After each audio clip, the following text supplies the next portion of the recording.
반갑습니다. 여러분, 우리가 이 시간에 이 타이밍에 이렇게 만날 수 있는 우연이 얼마나 될까요? 확률이. 그렇죠? 우리는 오직 주님의 말씀에 관심이 없잖아요, 그죠? 2026년 이제 신년 벽두인데요. 여러분들이 이렇게 만나서 함께 하나님의 말씀 그 은혜 나눌 수 있는 그런 시간이 주어져서 너무너무 감사하고 또 큰 축복이라 생각합니다. 이 세상에서 가장 억울한 사람이 있다면, 여러분, 이 세상에서 가장 억울한 사람 어떤 사람일 것 같습니까? 제가 전에 실제 있었던 일입니다. 2018년도에 태국에서 있었던 일인데, 태국이 어떤 한 젊은 42세 어떤 사람이 복권에 당첨된 거예요. 복권 당첨 금액 15억. 우리는 별로 이렇게 와닿지 않는 금액이죠. 15억이 당첨이 됐어요. 근데 그 나라 돈, 태국 돈 15억은 우리 한국 사람이 느끼는 15억과는 굉장히 차이가 납니다. 왜냐하면 요즘은 우리나라에서 15억을 만들 수 있는 그 길과 확률과 태국에 있는 서민층이 15억이라는 돈을 만들 수 있는 그런 기회와 그러한 여건들이 너무너무 다르거든요. 그래가지고 그 15억이라는 돈을 이제 당첨이 된 거예요. 여러분 어떻게 하시겠습니까? 너무너무 기쁜 나머지 친구들을 다 불러놓고 부어라 마셔라 막 파티를 즐기고 있다가 우려했던 그 일이 발생이 된 거죠. 신나게 놀다 보니까 복권이 없어진 거예요.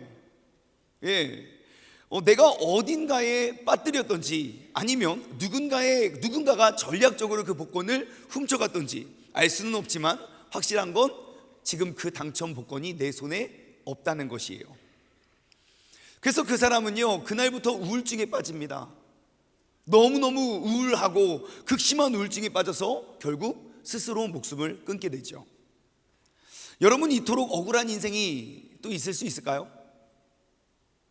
차라리 복권을 당첨되지 않았더라면 오늘도 성실히 열심히 살아갈 수 있는 그 소중한 인생이 축복처럼 보여지는 어떠한 하나의 허황된 꿈 때문에 그의 인생이 완전히 바뀌게 되었죠. 그럼 반대로 가장 행복한 사람은 누굴까요? 그 잃어버린 복권을 준 사람일지 몰라요. 그죠? 종이가 펄럭펄럭 거리길래 뭔가 하고 봤더니 복권이 당첨 우악 15억. 자, 그런데요, 여러분, 당첨 복권을 잃어버린 것보다 훨씬 더 억울한 사람이 있습니다. 정말 안타까운 이야기지만 오늘 이 시간 이 자리에 있는 사람들 가운데 누군가는 지옥에 갈 수도 있다는 것입니다. 분명히 우리가 은혜를 받으러 하나님이라는 분, 우리를 구원해 주실 예수 그리스도를 우리가 찬양하는, 그리고 경배하고 예배하는 그 자리에 우리가 찾아왔음에도 불구하고 그 하나님께 나와 우리가 일주일에 한 번씩 예배만 드리는 것도 아니고 우리가 이렇게 3박 4일 특별한 수련의 기간을 정해서 아침부터 저녁까지 하나님의 말씀에 집중하기를 소망하는 마음으로 이 자리에 나와왔는데,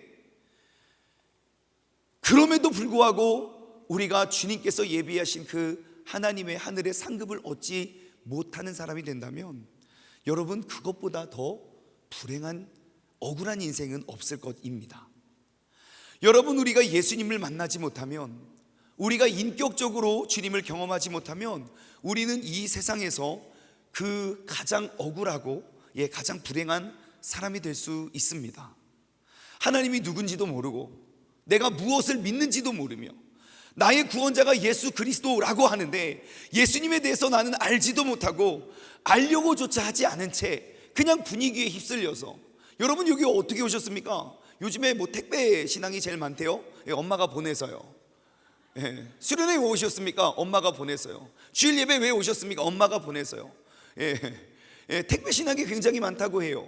어떠한 동기와 어떠한 이유에서 여러분들이 이 자리에 왔을지 몰라도, 여러분, 우리가 이곳에서 나를 구원해 주신, 아니요, 이 모든 시간의 준비부터 마지막, 시작부터 끝까지 되시는 그 주님에 대해서 우리가 사모하거나 갈망하지 못한다면 우리는 우리의 구원을 하나님의 말씀으로 다시 한번 점검해 봐야 합니다. 여러분, 지금 앉아있는 이 자리가 구원을 의미하진 않습니다. 말씀은 명확히 이야기합니다. 구원의 기준은 오직 예수 그리스도밖에 없다고요. 요한복음 14장 6절, 예수께서 이르시되 내가 곧 길이요 진리요 생명이니 나로 말미암지 않고는 아버지께로 나아갈 자가 없다고 말씀하십니다. 헬라어 원어 성경을 보면요, 길, 진리, 생명 안에, 죄송해요 이런 말해서, 정관사 더가 붙어 있습니다. 여러분 영어 아시죠? 정관사 더는 언제 붙이죠?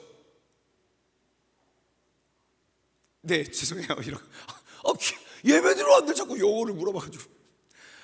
유일무이한 곳에 붙이죠. 더 선, 더 문. 근데 예수님께서 말씀하세요. 내가 유일한 길이고 유일한 진리고 유일한 생명이라고요. I am the way, the truth, the life. 오직 예수 그리스도만이 우리의 길이 되시고 진리가 되시고 생명이 되시는 걸 믿으시길 바랍니다.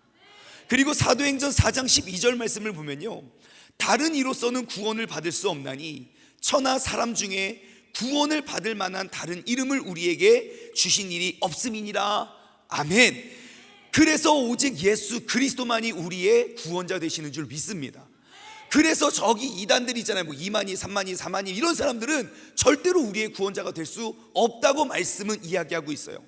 우리의 구원자 되시는 그 예수 그리스도가 아니고서는 우리가 이 자리에 나올 이유도 없고, 우리가 이 자리에 왜 이렇게 힘차게 예배 소리 지를 이유도 없고, 우리가 우리에게 주어진 생명의 끝에 우리를 이끌어줄, 하나님의 나라로 이끌어줄 그 사람이 오직 예수밖에 없다는 걸 기억하시길 바래요.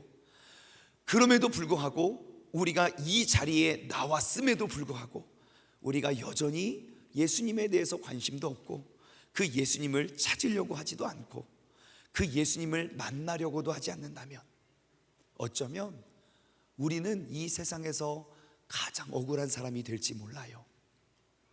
1년 중에 가장 중요한 시간일 거예요. 올 한 해 내가 어떠한 마음을 가지고 어떻게 살아가는지를 우리가 결단할 수 있는 시간.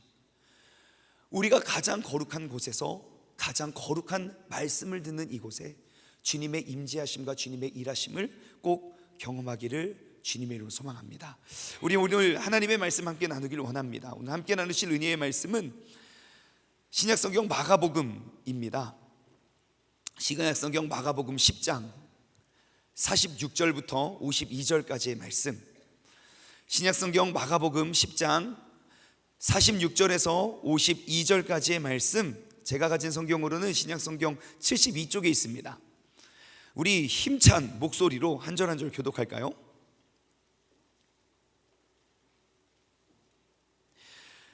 그들이 여리고에 이르렀더니 예수님께서 제자들과 허다한 무리와 함께 여리고로 나가실 때에 디메오의 아들인 맹인 거지 바디메오가 길가에 앉았다가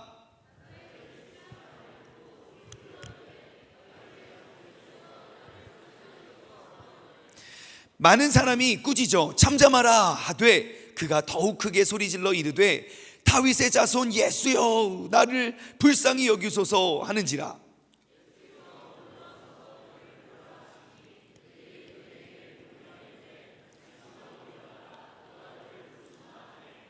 맹인이 겉옷을 내어버리고 뛰어 일어나 예수님께 나아오거늘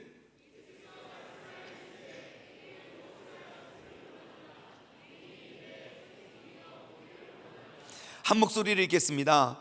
예수님께서 이르시되 가라 내 믿음이 너를 구원하였느니라 하시니 그가 곧 보게 되어 예수를 길에서 따르느니라. 아멘. 아멘. 예수 그리스도를 알지 못하는 그리스도인, 크리스찬, 예수 그리스도를 모르는 신앙생활, 예수 그리스도를 의식하지 않는 인생, 예수 그리스도가 빠진 예배.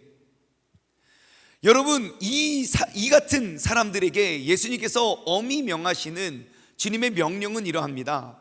마태복음 7장에 보시면 잘 아시다시피 마태복음 5장, 6장, 7장은 산상보훈, 산상수훈의 말씀이라고 합니다. 예수님께서 산중태교에 이르러서 그의 제자들과 많은 사람들에게 가르치세요. 복은 무엇인가? 심령이 가난한 게 복입니다 라고 말하면서 우리가 가장 받기를 원하는 그 복에 대해서 쭉 가르쳐 주시고, 그리고 모든 주제들에서 정말 우리 인생에 있어서 가장 중요한 주제들에 대한 이야기를 쭉 말씀하시고요. 그리고 5장, 6장, 7장 그 산상수훈, 예수님의 가르침에 대한 모든 가르침의 결론, 그 결론구로 주님께서 이렇게 말씀하십니다. 나더러 주여 주여 하는 자마다 다 천국에 들어갈 것이 아니요 다만 하늘에 계신 내 아버지의 뜻대로 행하는 자라야 들어가리라. 나더러 주여 주여 한다고 하나님께 나아가는 게 아니래요. 아버지 하나님의 뜻대로 뭐 하는 자? 행하는 자가 들어간대요.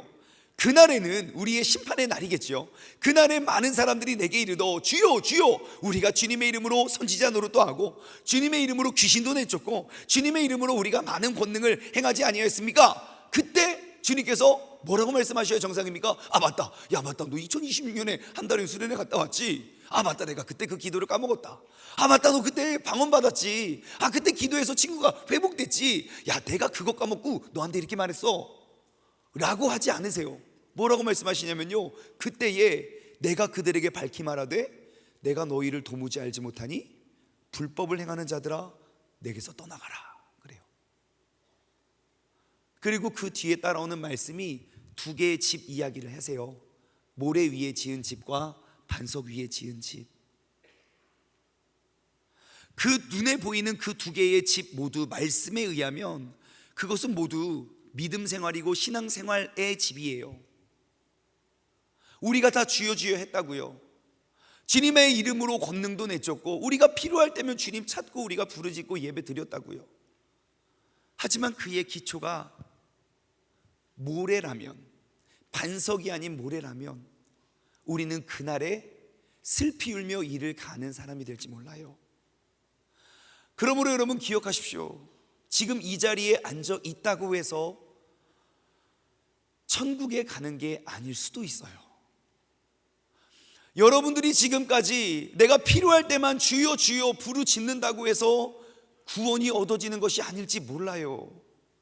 내가 원하는 대로, 내가 하고 싶은 대로, 내가 예배 드리고 싶은 내가 원하는 스타일과 원하는 모습을 찾아서 내가 그냥 예수님 이름 부른다고 모든 것들이 다 이루어지진 않아요.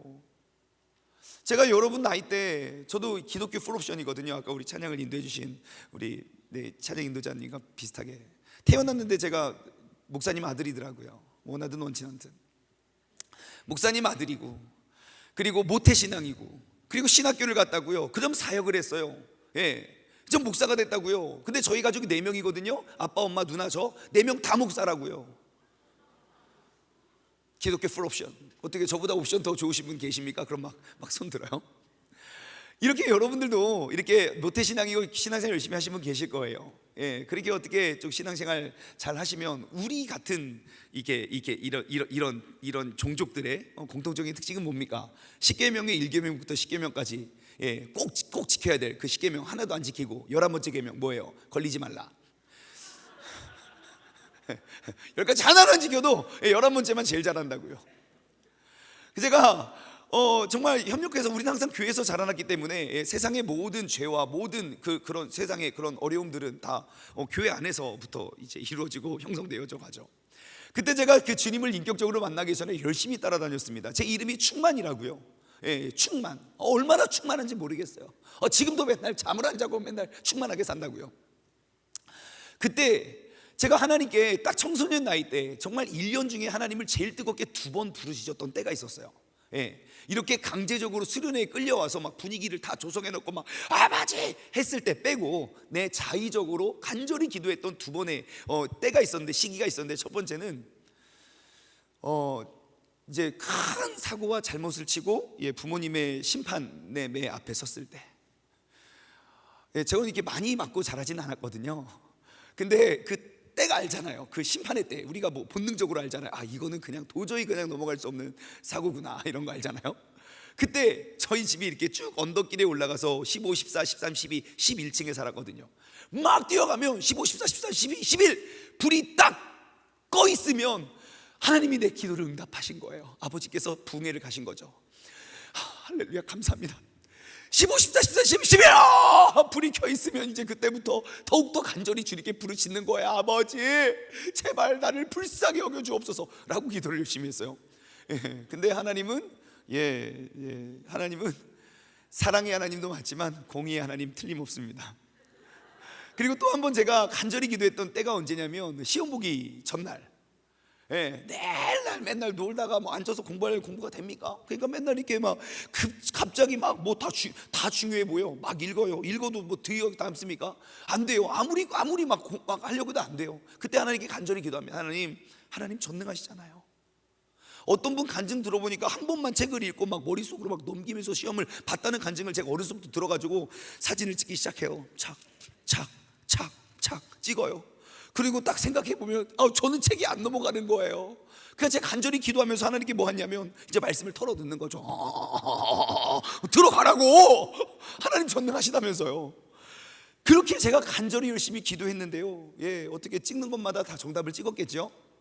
아니요. 제가 그때 몰랐던 건 하나님은 정직하신 분이라는 거예요. 하나님은 정직하신 분이라는 거. 그렇게 내가 원하는 타이밍에 하나님의 이름을 아무리 부른 듯 하나님께서 뭐라고 말씀하실까요? 이 예배가 너를 위한 건지 나를 위한 건지, 내가 예배 현장 가운데 와서 그 하나님을 조금도 의식하지 않은 채 내 마음대로 드려지는 예배는 하나님께서 우리에게 말씀하여 주시고 가르쳐 주신 예배가 아닙니다. 여러분, 우리가 다시 한번 이제 집회 첫 시작이에요. 그리고 정말 빠르게 3박 4일의 시간이 지날 거예요. 2026년 내 삶의 터닝 포인트는 내 삶의 예배 회복으로부터 시작됩니다. 먼저는 나의 예배를 변화시키고 회복시켜내는 그런 결단이 서길 원해요. 나에게 최적화된 예배가 아니라 하나님께 최적화된 예배, 내가 만족하고 나를 만족시키는 예배가 아니라 하나님을 만족시키기 위해 내가 하나님이 요구하시는 대로 엎드릴 수 있는 예배, 내가 성령님의 임재와 그 주님의 음성이 들려지는 예배, 내게 주어진 그 감동과 음성에 내가 반응하고 순종하는 예배, 하나님께서 살아서 역사하시는 예배, 나의 모든 어려움과 시험과 여러분들이 어떠한 마음과 상태로 이 자리에 나왔는지 몰라도 이 자리로부터 나아가는 순간은 주님을 만나 주님의 마음으로 나아갈 수 있는 예배가 되기를 주님의 이름으로 축원합니다. 자, 그렇다면 우리가 어떻게 그 예수님을 만날 수 있을까요? 오늘 본문 말씀에 우리가 그 예수님 만나기를 간절히 소망했던 한 명을 만날 수 있게 됩니다. 이 사람은요, 태어나서부터 태생이 너무 불행해요. 세상 어디에서도 인정을 받지 못했고 무시와 비난만 당했던 사람이에요. 이 사람의 고향, 이 사람이 지금 머무는 곳은 여리고라는 곳입니다. 그리고 그 곳에 디메오의 아들 바디메오입니다. 여러분 헬라어 신약 성경을 읽다가 여러분 어떤 이름에 바디메오 이렇게 바가 붙어 있으면 그건 아들이라는 뜻이거든요. 그랬더니 누가 그럼 바리새인은 세리인의 아들입니까? 아니에요. 우리가 바디메오는 디메오의 아들 바디메오입니다. 근데 그 디메오라는 이름의 뜻이 뭐냐면 원래 그 히브리어 타메라는 단어에서 유래가 됐어요. 근데 그 뜻이 뭐냐면 불결이에요. 불결하다, 부정하다. 어떻게 이름을 지었으면, 내가 부모님이 부정하다 이렇게 이름을 지었어요. 그럼 내가 아들을 낳으면 이름을 뭐라고 해야 되겠습니까? 안디메오는 해야 되는 거 아닙니까, 적어도? 근데 그 부정하다의 이름을 똑같이 따서 바디메오, 즉 불결한 자의 아들, 불결할 놈이라고 이름을 지었어요.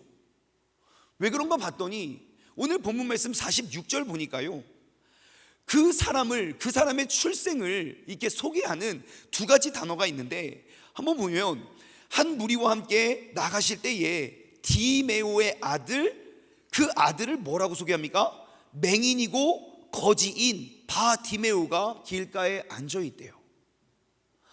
부모인 디메오가 봐도 이 아이의 출생은 너무 불행하고 너무 불결한 거예요. 그러니 자신의 그 이름을 물려줬어요. 바디메오라고. 불결한 놈의 자식, 부정한 놈. 왜요? 낳는데 거지이고 맹인이에요. 그리고 그가 지금 앉아있는 곳이 길가예요. 분명히 나의 인생의 출발점은 그러했을지 몰라도 그는 예수 그리스도와의 한 번의 만남을 통하여 완전히 새로운 인생이 출발합니다. 46절 말씀을 다시 한번 볼게요. 그들이 여리고에 이르렀더니 예수님께서 제자들과 누구하고 함께요? 제자들과 또요 허다한 무리와 함께 여리고로 나가십니다. 자, 예수님께서 나아가시는 길에 제자들 올 수 있죠. 근데 허다한 무리가 따라왔어요. 근데 여러분 아시죠? 신약성경 보시면 예수님이 거하시는 곳에 항상 허다한 무리들이 많이 있었어요. 그죠? 그런데 한번 보세요. 여러분, 허다한 무리들에게는 기적이 일어났다, 일어나지 않았다? 예, 일어나지 않았어요.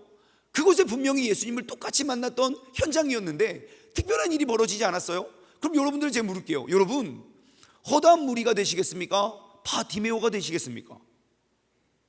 제가 어려운 질문을 드렸죠. 예, 객관식으로 드릴게요. 여러분은 어떠한 사람이 되기를 원하십니까? 1번 허다한 무리, 2번 바디메오. 하나 둘 셋. 여러분, 우리는 허다한 무리의 신앙이 뭔지 아십니까? 분명히 예수님 곁에는 있어요. 예수님과 함께 하기도 해요. 하지만 내가 아무리 그분을 따라다녀도 어떠한 변화도 일어나지 않는 사람들입니다. 예수님께서 그 바디메오와 함께 그를 치유하고 고치시길 원하시는데 바디메오가 그의 정말 부정하고 불행했던 그런 모든 인생이 그 한 번의 만남을 통하여 완전히 역정되는데 그 현장을 보고만 있는 사람, 허다한 무리들. 어쩌면 예수님 곁에서 구경만 하다가 진노와 심판을 바라보는 사람이 될지 몰라요. 여러분, 이 자리에 모이는 우리는 허다한 무리가 되기 위하여 나온 것이 아니잖아요. 이번 주제처럼 우리가 다니엘과 같이 결단하고 결정하여 온 나라와 온 세상이 다 무너지고 황폐해져 버린 그때에 하나님의 뜻으로 그 세상을 변화시키기를 다짐하기 위해 나온 것 아닙니까? 그렇다면 우리에게 주어진 사명, 하나님께서 여러분들이 어떻게 나왔는지는 몰라도 하나님께서 우리를 부르신 하나님의 계획은 뭔가가 잘못되어 가고 있는 것을 가만히 바라만 보는 사람이 되어서는 안 됩니다. 우리는 하나님의 진노와 심판을 깨닫고 아는 사람이라면 그 진노와 심판을 막아서는 사람이 되어야죠. 대한민국의 교회가 6만 개라고 해요. 6만 개 교회가 지난 5년 6년 동안 코로나라는 그 바이러스를 두고 기점으로 전과 후를 비교해 봤을 때 대한민국의 허다한 교회들이 문을 닫아갔어요. 믿어지진 않지만 어떤 사람은 2,000개, 3,000개의 교회가 문을 닫았습니다 라고 말을 하고 어떠한 사람은 1만 개의 교회가 문을 닫았다고 이야기를 해요. 믿어지지가 않아요. 그런데 여러분, 그 교회가 무너져 갈 때 우리는 뭘 하고 있었냐는 거예요. 허다한 무리들은 구경만 하고 있을 거예요. 그리고 와, 여기 좋다더라 하고 와 따라가고, 저기 좋다더라 와 따라가고. 분명히 예수님이 역사하시는 그 현장에 있었음에도 불구하고 그의 삶에는 어떠한 변화도 일어나지 않았다는 거예요. 그러므로 여러분, 오늘부터 시작되는 그 3박 4일간의 수련회에 여러분 허다한 무리가 되지 않으시길 바랍니다. 바디메오가 되어서 나의 출신이 어떻고 나의 출처가 불행하고 힘들어도 주님 안에서 완전히 변화될 수 있는 그 사람 되길 원합니다. 자, 다시 바디메오로 돌아와서 그는 맹인이고 거지였어요. 길가에 앉아 있었어요. 자, 여기서 우리가 알 수 있는 사실이 뭡니까? 맹인이고 거지인데 그럼에도 불구하고 주님을 만날 수 있다는 것이지요. 이 자리에 나온 여러분들의 마음과 생각이, 모습이 어떠하든지, 여러분의 상황이 어떠하든지, 여러분이 어젯밤까지 오늘 새벽까지 뭘 했는지는 몰라지만 오늘 이 시간 이 자리 내가 충분히 그 예수님을 만날 수 있다는 것입니다. 우리가 그 예수님을 만나기 위해 이 자리에 나왔고, 우리는 이 자리에 나왔다면 우리가 그분을 찾고 찾으면 분명히 그분을 만날 수 있다는 것입니다. 그러므로 오늘 이 시간 우리가 사모하여야 할 한 가지는, 주님 이 시간 나를 만나 주옵소서. 예수님 이 시간 나를 만나 주옵소서. 시작. 아유, 그렇게 불러주셔서 만나면 내가 다 만나겠다. 야, 더 크게 시작. 예. 자, 그런데 웬일인지 47절, 나사렛 예수란 말을 듣고 소리질러 이르되 다윗의 자손 예수여 나를 불쌍히 여기소서 그래요. 갑자기 이 거지가 VVIP인 그 당시 가장 핫하고 가장 뜨거운 분이셨거든요. 예수님이 오신다는 이야기를 들어요. 여러분 아시죠? 내가 눈이 보이지 않으면 어디가 발달합니까? 예, 다른 기관이 발달을 해요. 그러니까 그의 청력은 다른 어느 누구보다도 더 발달이 되어 있을 거예요. 그러니까 예수님이 이곳에 지나간다는 소리를 당연히 바디메오에게는 하진 않았겠죠. 누가 그 냄새나는 길거리의 거린과 누가 상대를 하겠습니까? 하지만 동네 사람들이 지나가면서 주고받는 이야기를 들어요. 뭐? 예수라는 사람이 여기를 지나간다고? 그러면서 그는 예수에 대한 이야기 많이 들었어요. 왜? 평소에도 예수님이 요즘에 이렇다더라. 세간의 가장 큰 화제거든요. 그래서 예수님이 지나가기만을 기다려요. 예, 여러분 예수님이 지나간다는 소문을 듣고 그 자리에서 기다리고 있어요. 바로 이 자리에 모이는 우리들과 같이요, 2026년 우리가 신년 벽두에 우리가 진짜 그 은혜가 있는 임하는 그 자리에 우리가 왔잖아요. 근데 바디메오는 가장 정확한 타이밍에, 가장 완벽한 타이밍에 어느 누구도 예측하지 못했던 돌발 행동을 해요. 갑자기 소리를 지르는 거예요. 다윗의 자손 예수여 나를 불쌍히 여기소서. 다윗의 자손 예수여 나를 불쌍히 여기소서. 다윗의 자손 예수여 나를 불쌍히 여기소서. 그는 무조건 소리쳤어요. 언제까지요? 예수님이 듣고 반응하실 때까지요. 여러분 예수님을 만나기 위해선 우리가 뭘 해야 됩니까? 부르짖어야 됩니다. 나의 부르짖음이 회복될 때에야 우리는 지나가시는 그 예수님을 만나게 될 겁니다.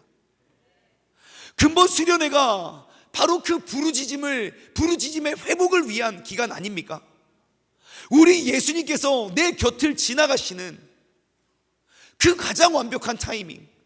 그러므로 여러분 이번 4일 동안요 부르짖으시기 바랍니다. 정말 저도 이제 청소년 사역을 오래 했거든요. 너무너무 마음이 안타까운 거, 막 수련회 가면 막 주님 지금 오시길 간절히 바라는 마음으로 찬양을 해요. 월화수목, 지금처럼 월화수목 수련회해요. 그리고 주일날 그 사역자는 은근히 기대하거든요. 그리고 그 모습을 봤거든요. 막 뛰고 막 열정적인 거. 근데 그 열정이 주일까지 못 가더라고요. 여러분은 안 그러시죠? 꼭 그러시길 바래요. 엄청 기대를 하고 주일날 딱 갔는데 다시 전으로 바지. 그래서 저는 작전을 바꿨다고요. 수, 목, 금, 토 수련회로 바꿨어요. 그러니까 주일까지는 가더라고요. 근데 주일까지 가는데 한 줄을 못 이기더라고요. 여러분 우리가 회복해야 될 것은 분위기와 상황이 만들어준 부르짖음이 아니라 정말 내 인생을 완전히 바꾸어 놓아 나를 이 땅에 보내신 하나님의 뜻과 사명을 이루기에 우리가 그 주님을 간구하는 우리의 부르짖음이 회복되어지기를 소망합니다. 갑자기 길가의 거지가 예수님께서 딱 오시는 그 타이밍에 막 소리를 지르니까 사람들이 뭐라고 하겠습니까? 여러분 같으면 뭐라고 할래요? 옆에 이제 나 예수님 예수님 와 하고 막 가고 있는데 옆에서 막 그 거지가 막 냄새나게 막 소리를 막 지르고 있는 거예요. 여러분 어떻게 하시겠습니까? 하나 둘 셋. 조용해 그래요? 모르겠어요. 저는 이런 말 안 해봐가지고 모르는데, 오만 쌍욕은 다 하지 않았겠습니까? 예?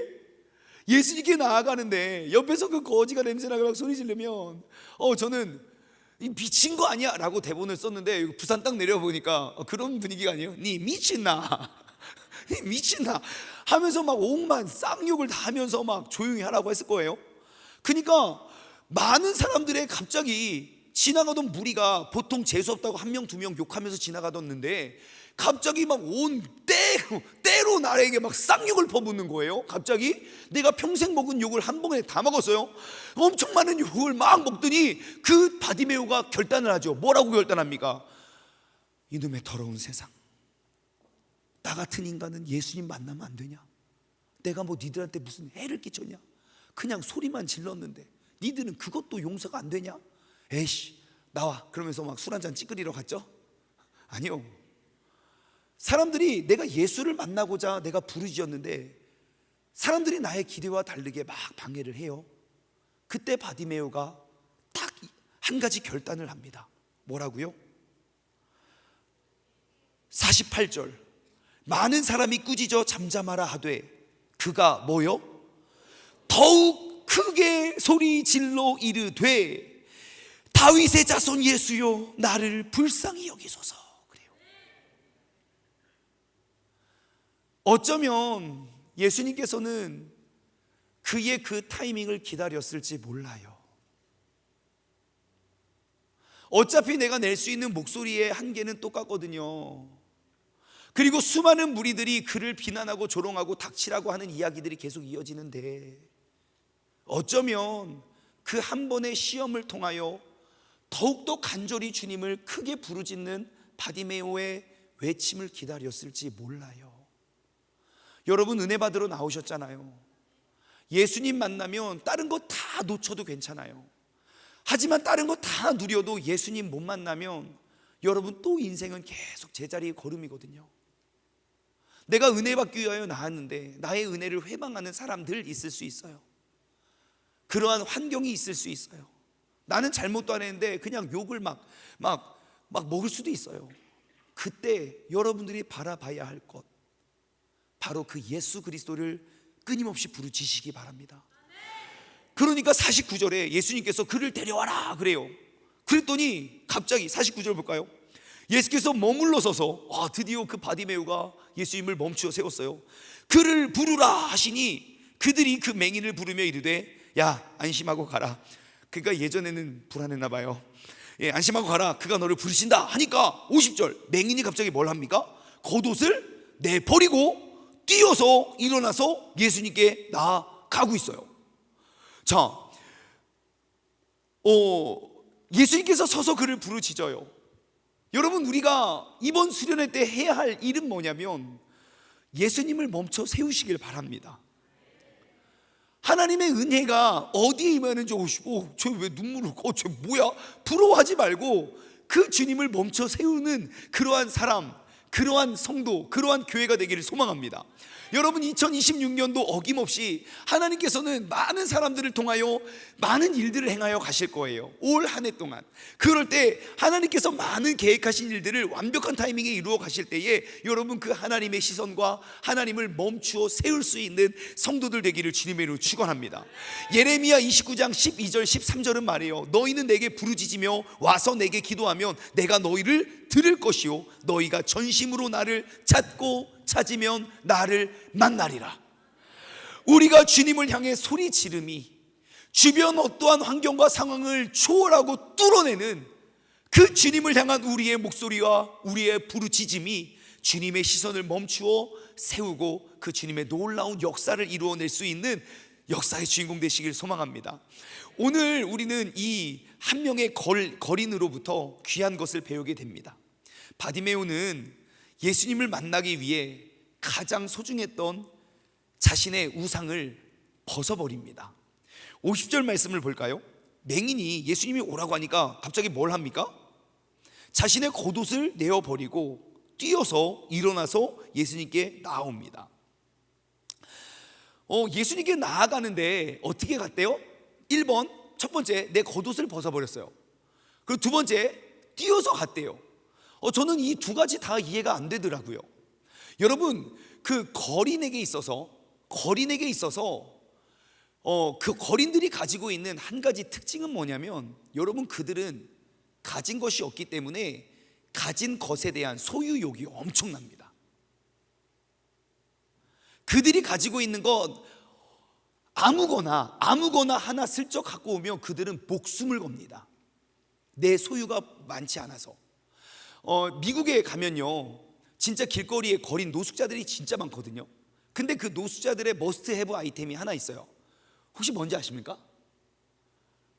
예, 그 뭐냐면, 한국은 많이 없어요. 한국은 진짜 길거리 노숙자가 많이 없어서 우리가 보기 어려운데 미국은 진짜 많거든요. 근데 그 노숙자들의 머스트 해브 아이템이 뭐냐면 카트예요. 카트.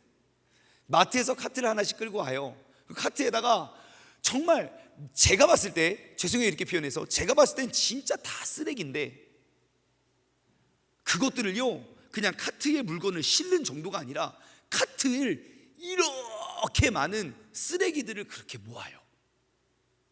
그리고 지나가다가 그거 손도 못 댑니다. 소유욕이 그렇게 강해요. 근데 바디메오가 예수님이 부르자마자 너 와! 그러니까 바디메오가 뭘 합니까? 자신의 겉옷을 벗어버려요. 어쩌면 그가 입었던 그 겉옷은 그의 유일한 옷일지 몰라요. 중동 지역은 낮에는 덥고 밤에는 춥잖아요. 그 추운 바람을, 그 차가운 온도를 내가 견디고 버텨낼 수 있는, 어쩌면 그 유일한 옷일지 몰라요. 그런데 예수님께 나아가기 위해선 본인도 알아요. 이 더럽고 이 냄새 나는 것을 벗어버리고 나아가야 된다는 걸. 어쩌면 예수님께 나아가는 그 행위가, 그 모습이 나에게 있어서 가장 소중한 그 우상을 내려놓은 것일지 몰라요. 예수님을 만나기 위해서는 어떠한 것도 여러분의 방해꾼이 되어서는 안 돼요. 예수님을 만나지 못하게 하는 것이 있다면 그게 무엇이든지 여러분 그거는 변명일고 핑계일 것이에요. 만약에 아까 그 복권 이야기로 다시 돌아가 볼까요? 여러분 복권을 흘렸어요. 근데 보니까 당첨 복권이에요. 저기 있는데 좀 힘들어. 어떻게 쿨하게 포기하고 가실 분 계십니까? 어떻게 해서든지 내가 막 헌신하고 막 몸 막 다 찢겨지어서라도 가가지고 그거 하나 얻어서 기쁘다고 올 것 아닙니까? 여러분 바디메오는 그의 옛 사람의 옷을 벗어 던지고 그리고 예수님께 나아갑니다. 바디메오는 맹인이고 거지였던 그의 옛 사람을 벗어버려요. 그리고 주님께 나아갔을 때 주님께서는 그에게 새 삶을 입혀주시죠. 여러분 예수님을 만나면 새 사람이 됩니다. 예수님과 함께하면 새로운 삶이 시작됩니다. 오늘 이 자리는 내 인생의 새로운 삶의 출발점이고 새로운 역사의 첫 페이지입니다. 2026년 이번 한달연 겨울 캠프가 우리가 예수 그리스도를 부르짖음의 회복이 되는 시간이 되고, 부르짖음으로 말미암아 주님과의 만남의 시작점이 되고, 예수님과 함께 올 한 해를 살아가고 승리할 수 있는, 이렇게 많은 사람들이 각자에게 주어진 하나님의 귀한 소명을 우리가 붙잡고 흩어져서 살아갈 때, 우리가 무너져가는 세상을 바라보며 근심만 하는 것이 아니라 하나님의 놀랍고 귀한 뜻을 바라보며 우리가 나아갈 수 있지 않을까 싶습니다. 그러므로 여러분 예수님께 나아가기 위하여 우리의 옛 삶을 내어 벗으시기 바랍니다. 예수께 나아가기 위하여 우리가 새 옷을 입으며 나아가길 바랍니다. 여러분 옛날이나 지금이나 옷은 그의 신분을 상징합니다. 우리가 군인들 군복만 봐도 군인인 줄 알아요. 경찰도 마찬가지죠. 소방관도 마찬가지고. 하지만 옛날에는요 그 옷의 재질과 옷의 색깔만 봐도 그의 신분이 무엇인지 명확히 알 수 있어요. 우리가 잘 알고 있는 요셉 있잖아요. 요셉, 구약 성경의 요셉. 요셉 형들은 뭐 그 거시기 옷 입히고 요셉에게만 색동 옷을 입혔다고 말하잖아요. 그 색동 옷은 뭐냐면 형들은 막 이렇게 무채색 옷 입히고 막 거기만 빨간색 노란색 입힌 게 아니고, 옷을 보면요 당시에 요셉이 입혔던 그 옷을 보면 소매가 여기까지 오지 않고 소매가 땅에 끌리게 소매가 길어요. 그래서 그 귀족들은요 이게 질질질 끌고 다녀요. 그것은 무엇을 말합니까? 나는 일하지 않아도 되는 사람임을 말해요. 근데 평민들은요 이렇게 소매가 짧은 옷을 입어요. 아시겠죠? 요셉의 형들은 다 소매가 짧은 옷을 입혔는데 아버지 야곱이 요셉에게는 야, 너 이런 거 안 입어도 돼. 야, 넌 이거 입어. 소매가 길은 옷을 입혔어요. 그러니까 형들에게 사랑을 받겠습니까? 못 받겠습니까? 못 받죠. 예. 여러분, 우리가 옷은 그 신분을 의미해요. 그러므로 우리가 예수님께 나아갈 때 바디메오는 자신의 옛 신분을 벗어버려요. 그리고 새로운 삶을 향해 나아가요. 내가 이전에 어떻게 살아왔던지, 내가 얼마나 무시를 당하고 얼마나 비참하게 살고 얼마나 많은 욕을 먹으며 얼마나 무시를 당하고 손가락질을 당했던지, 그가 예수님께 나아갈 땐 그 모든 것들을 벗어버리고 나아가요. 여러분, 지난 날 동안 어떻게 삶을 사셨습니까?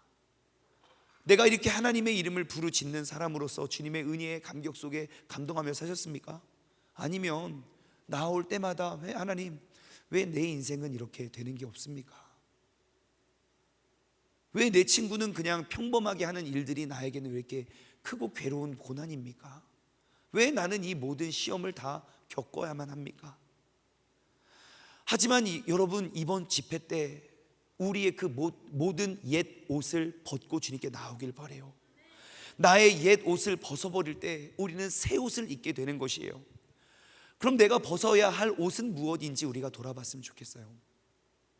저는 고등학교 때 제 고등학교 주소는 전라북도 완주군 화산면 운산리 110-1 세인고등학교라고요.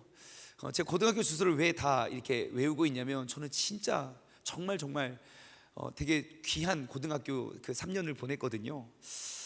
제 고등학교 때 한 명의 친구가 있습니다. 원래 그 친구 그 이야기를 하고 싶은데 지금 또 우리 이거 영상 나가죠? 그래서 그 친구가 들을 수 있기 때문에 가명을 쓰도록 하겠습니다. 국어책 첫 페이지에 나오는 철수라는 가명을 쓰겠습니다. 박철수라고 있어요. 박철수. 진짜 계시는 거 아니에요? 아니에요. 가명. 박철수가 있어요. 근데 이 박철수의 별명은 앞철수였어요. 앞철수. 왜냐면 냄새가 얼마나 나는지.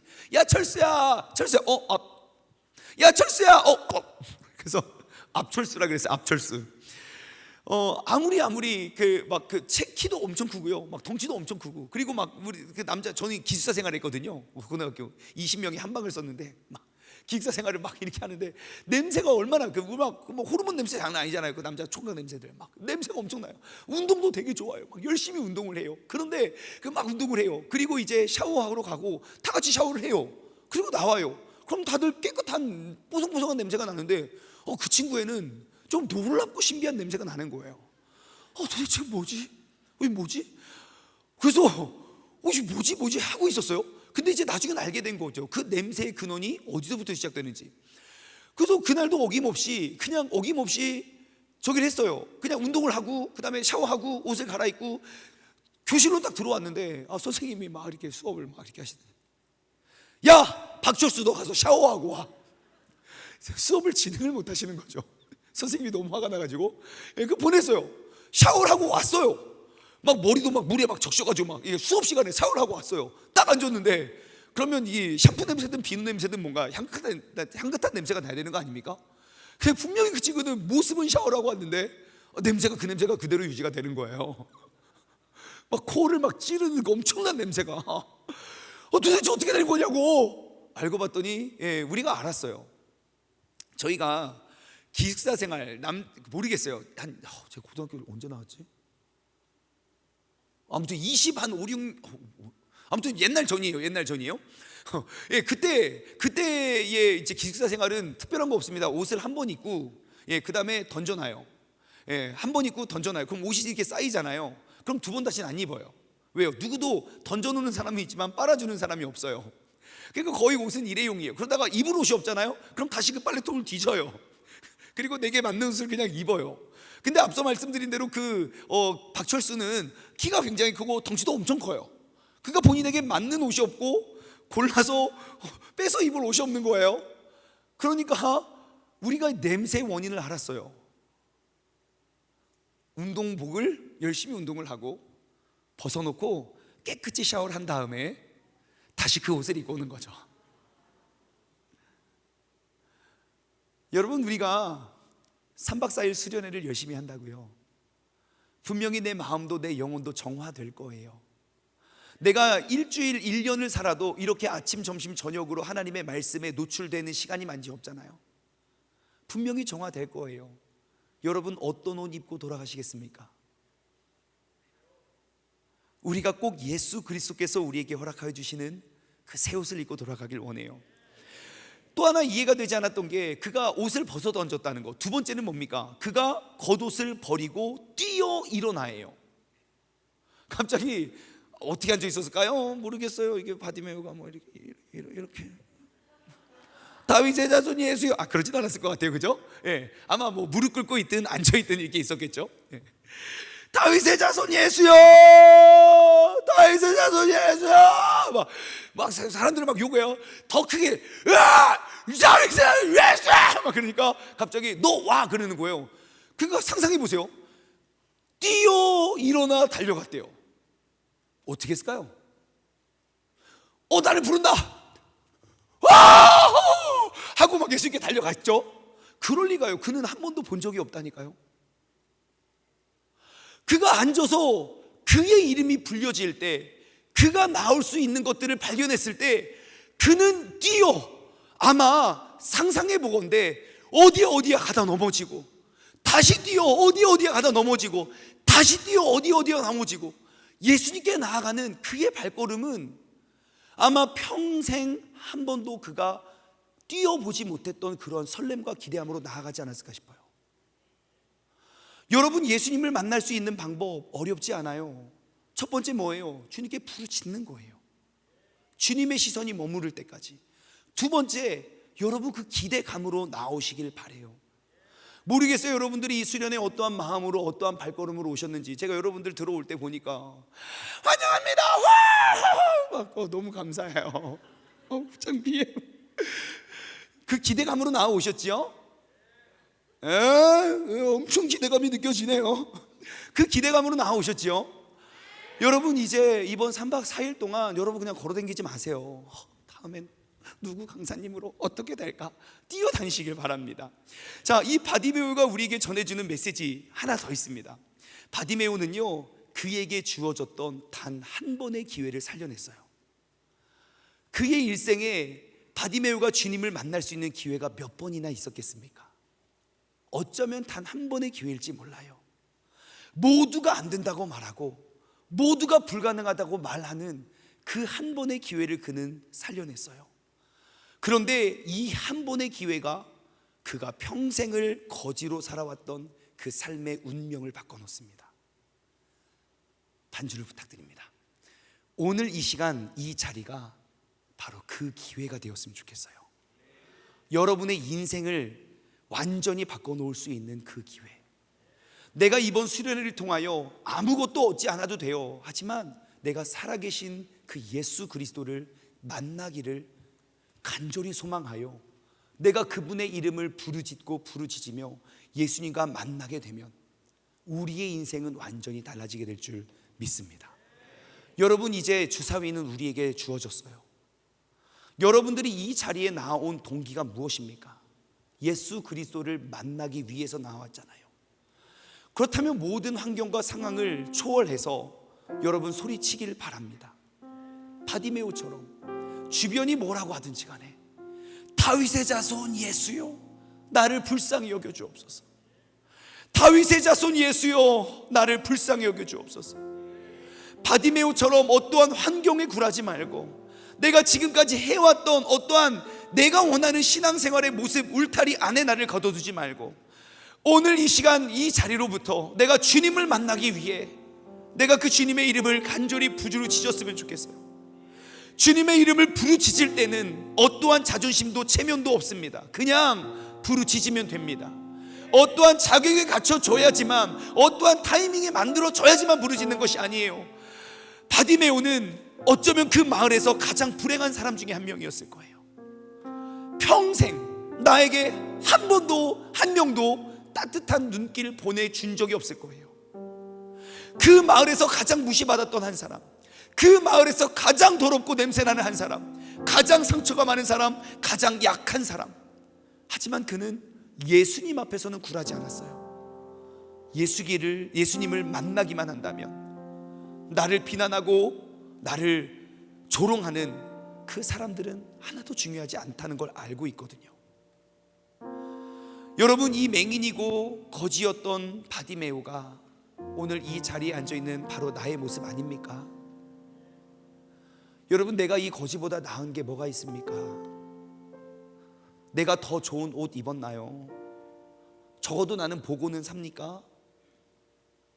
하지만 오히려 이것이 내가 예수님께 나아가는 방해의 물이 되고 있잖아요. 그러면 어쩌면 우리는 바디메오보다 더 못한 사람이 될지 몰라요. 이제는 나의 겉옷을 벗어버리길 원합니다. 이제 나의 우상을 내려놓고 나의 겉옷을 벗고 뛰어 주님께 나아갈 때 주님께서 우리를 만나주시고 변화시켜 주실 줄 믿습니다. 우리 함께 이 시간 찬양 한 곡 고백하고 이제 기도의 자리로 나아가길 원해요. 우리가 이 시간 고백하고자 하는 그 찬양은 나 같은 죄인을 살리신 그 주님의 은혜가 너무너무 놀라워서 내가 잃어버렸던 그 생명을 다시 한번 찾았고 광명을 얻었습니다. 큰 죄악에서 나를 건지신 그 주님의 은혜가 고마워서 나 처음 믿은 그 시간이 너무 귀하고 귀합니다. 이제껏 내가 산 것도 주님의 은혜고 또 나를 장차 본향에 인도해 주실 것입니다. 거기서 우리 영혼이 주님의 은혜로 해처럼 밝게 살면서 주님을 찬양하겠습니다.